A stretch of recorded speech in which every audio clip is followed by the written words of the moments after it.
அகம் பிரம்மாஸ்மி, நான் பிரம்மமாக இருக்கிறேன். ஆன்மாவே மிக இனியது.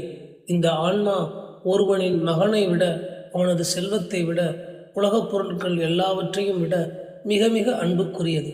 ஏனெனில் அது நமக்குள் ஆழமாக மிக நெருக்கமாக இருக்கின்றது. ஆன்மாவை தவிர வேறு ஒன்றை அன்புக்குரியதாக நினைப்பவன் அதை ஒரு நாள் இழந்து விடுவான். ஆன்மாவை மட்டுமே அன்பாக பார்ப்பவனின் அன்பு என்றும் அழியாது. தொடக்கத்தில் இந்த ஆன்மா பிரம்மமாகவே இருந்தது. அது தன்னைத்தானே அகம் பிரம்மாஸ்மி, நான் பிரம்மமாக இருக்கிறேன் என்று உணர்ந்து, அதனால் அது எல்லாமும் ஆனது. எந்த ஒரு தேவனோ ரிஷியோ அல்லது மனிதனோ இந்த உண்மையை உணர்கிறானோ அவன் பிரபஞ்சத்தின் அனைத்துமாக மாறுகிறான்.